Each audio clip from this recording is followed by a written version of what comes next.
Assalamualaikum dan salam sejahtera murid. Bertemu kembali kita kali ini dengan tugasan bahasa Melayu kita yang seterusnya. Kita dalam tema 3, pentingkan kebersihan dan kesihatan. Unit 8, kita cergas. Tajuk kita hari ini, Nazri boleh. Dalam tajuk Nazri boleh, kita akan pelajari apakah yang dimaksudkan dengan simpulan bahasa. Okey, untuk itu murid perlu merujuk buku teks Bahasa Melayu muka surat 54. Kita akan pelajari kemahiran seni bahasa. Objektif pembelajaran, pada akhir pembelajaran, murid dapat yang pertama, bercerita dan menuturkan dialog yang mengandungi simpulan bahasa. Yang kedua, melengkapkan cerita dengan simpulan bahasa yang sesuai. Simpulan bahasa. Apakah yang dimaksudkan dengan simpulan bahasa? Yang pertama, bentuk peribahasa yang paling mudah. Yang kedua, terdiri daripada dua patah kata yang membawa maksud yang tepat dan padat. Yang ketiga, mempunyai maksud yang berlainan daripada maksud asal perkataan yang membentuknya. Ini adalah contoh simpulan bahasa dan ayat yang boleh kita bina dengan menggunakan simpulan bahasa ini. Okey, ayam tambatan. Ayam tambatan bermaksud orang yang menjadi harapan. Ayatnya, Nazri menjadi ayam tambatan pasukan bola sepak sekolahnya. Simpulan bahasa yang kedua, hangat-hangat tahi ayam. Hangat-hangat tahi ayam bermaksud usaha yang tidak berpanjangan. Ayat yang boleh kita bina, kegigihan Alif untuk mempelajari kemahiran komputer hanyalah hangat-hangat tahi ayam sahaja. Simpulan bahasa yang ketiga, mandi peluh. Mandi peluh bermaksud basah dengan peluh. Ayat yang kita buat, Encik Rashid mandi peluh kerana cuaca sangat panas pada hari itu. Simpulan bahasa yang seterusnya, baik hati. Baik hati bermaksud bersikap baik dan penyayang.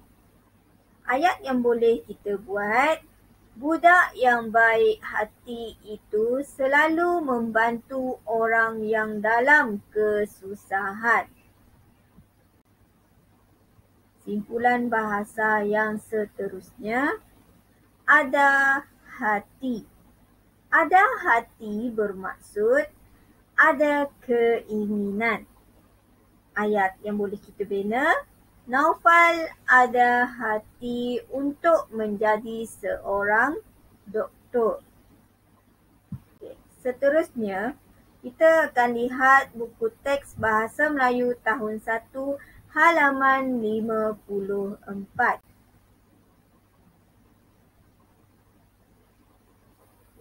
Okay, kita akan baca cerita tentang Nazri boleh. Nazri hendak menjadi pemain bola sepak. Dia mahu menjadi ayam tambatan pasukan sekolahnya. Boleh abang melatih saya bermain bola sepak?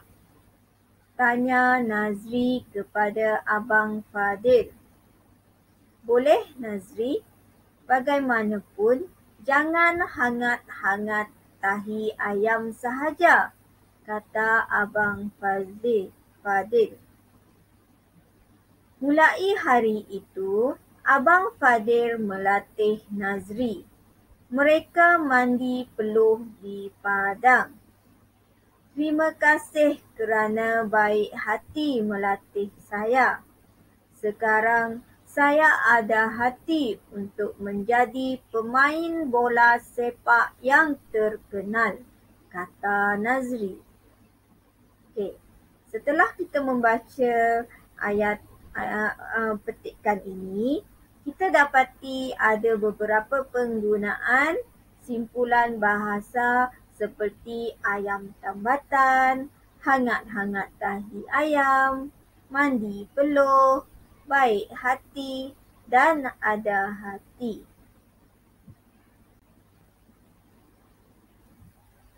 Okey, ringkasan bahasa bijak bahasa. Yang pertama, ayam tambatan adalah orang yang menjadi harapan. Hangat-hangat tahi ayam, usaha yang tidak berpanjangan. Mandi peluh, basah dengan peluh. Baik hati, bersikap baik dan penyayang. Ada hati, ada keinginan. Okay, untuk seterusnya, kita akan buka buku aktiviti Bahasa Melayu Jilid 1, Tahun 1, halaman 61.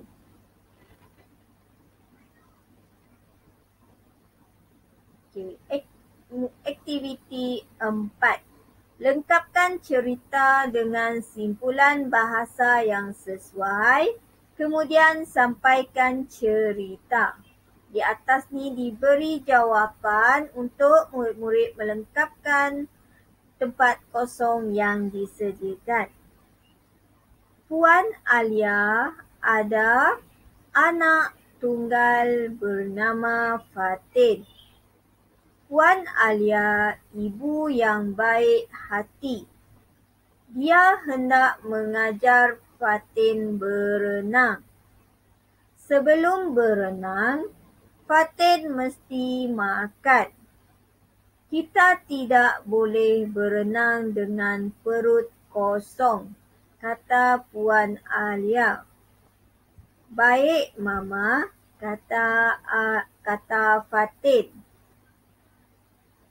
Setelah berlatih beberapa kali, Fatin masih tidak dapat membuat ampungan air. Cuba lagi, Fatin, jawab. Jangan putus asa, kata Puan Alia. Fatin berusaha dengan bersungguh-sungguh. Akhirnya, Fatin berjaya berenang. Dia suka hati. Okey, dalam petikan ni, kita diberi beberapa simpulan bahasa di mana murid diminta untuk melengkapkan tempat kosong menggunakan simpulan bahasa yang ada. Di bawah ni ada info bahasa. Putus asa bermaksud tidak menaruh harapan akan berjaya. Perut kosong bermaksud lapar. Anak tunggal bermaksud anak satu-satunya. Baik hati bermaksud bersikap baik dan penyayang. Suka hati bermaksud seronok. Okey, di sini murid boleh pilih simpulan bahasa yang sesuai.